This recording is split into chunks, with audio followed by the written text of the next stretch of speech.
What are the elements of a great game?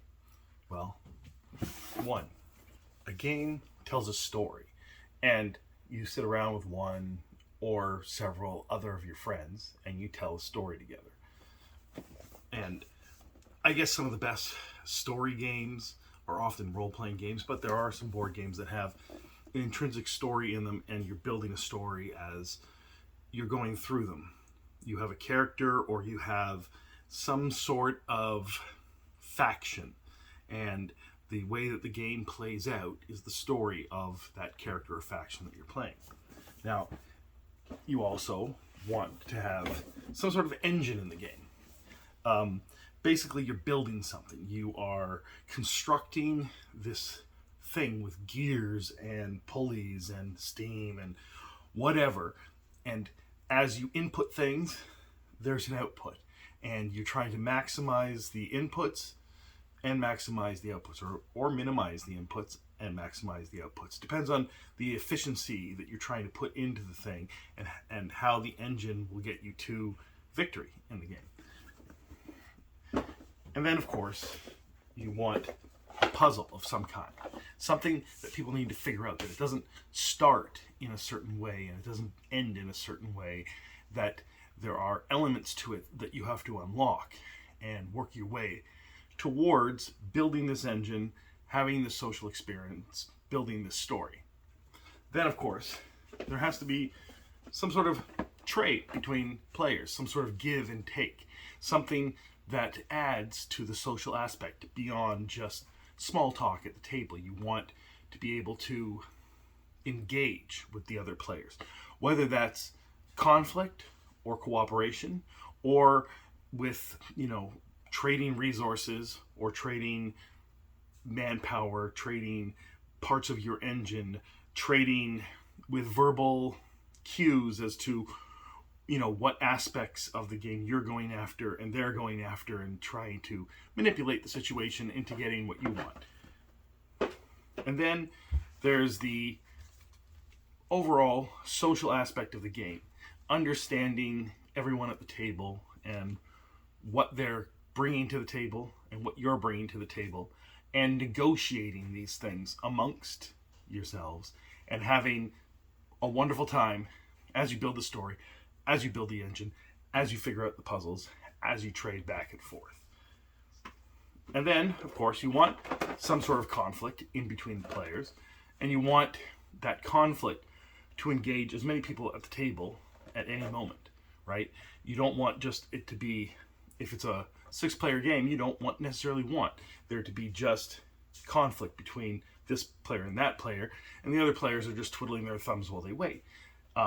That can be fine for a game, but games that can engage every person at the table as the conflict happens are just better games.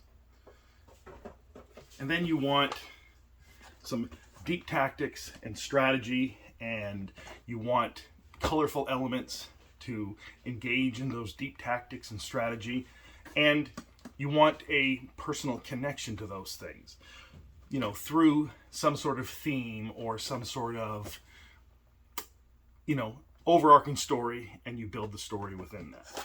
And then, of course, you want to be able to construct your own game experience, right? And you want to test your strategic tactical mettle against the other players, and you want to build this engine, tell this story, work with other players, trade with other players, figure out all the aspects of the tactics and strategy, and build a game and a story. And you want ultimate victory. If it's a pure cooperation game, then I guess the whole team gets ultimate victory. But the better games, for the most part, tend to be one player wins, someone comes in second, someone comes in third, someone comes in fourth, and so on and so forth. So you take each of these elements of the game, and I guess a game designer is sort of turning knobs as they are adding mechanics to the game, as they're adding a story to the game, they're adding a theme to the game, they're adding design elements to the game, the look, the feel, the individual pieces, how they're constructed and how they work within the system, and what style of game you're using, whether it's worker placement or whether it's territorial control or it's a party game or so on and so forth. You're picking genre, you're picking type, and sometimes you can mix and match those things. You can have a worker placement, party game, basically. It has maybe not been done in the popular format yet. It hasn't become popular, but I'm sure there's someone out there making worker placement party games. I mean, you come close to it with some games, I guess, but I don't know enough about every single game to know whether or not there are these genre bending games. But if you could take the best elements of the games that you've played and manipulate them so that they work together, and then you add in some sort of transitions that allow, or I guess some sort of thematic story epoxy that holds them together, then you can certainly bring these elements together. But the basic elements that I discussed, the strategy, the tactics, the negotiations, the trade, the social ability, the puzzle, the mechanics, the engine building, the story, the theme, you picture it like this, I don't know, wall, a machine wall, and you've got these little dials that you're turning, and they're opening and closing gauges and allowing either pressure or power or steam or whatever to flow through, and it's creating some sort of output on the other end. And then you see what that output is, and how when humans engage with it, how fun that is, and how enjoyable that is, and how much of an experience it creates.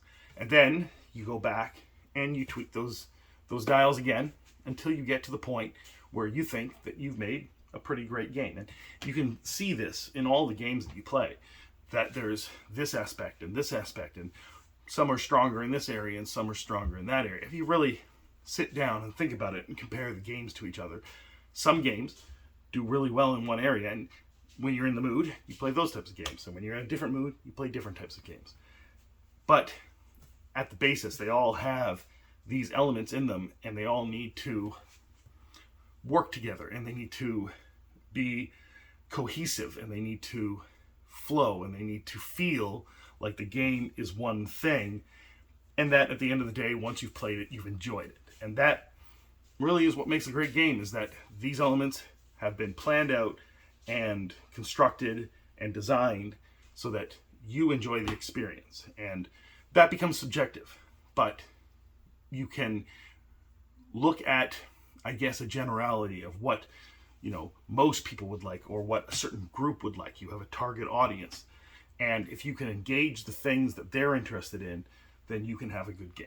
And I think that that's the basis of what makes a good game, whether it's a collectible card game, a board game, a miniature battle game, war games, role-playing games, all the games that we play, dexterity games, and party games, and so on and so forth.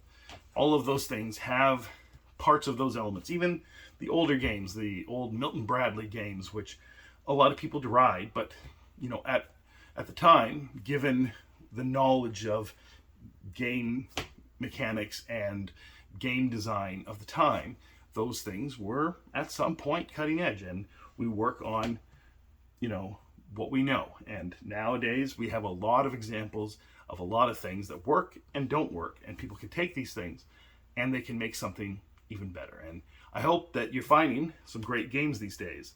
Let me know if you found anything new, something innovative, something that you thought was a gimmick but turned out to be great, something that worked, that was innovative, and that you didn't think this game would be so wonderful, and that you had an amazing experience with your friends, and you want more people to know about it. So let me know in the comments below. Have a good day.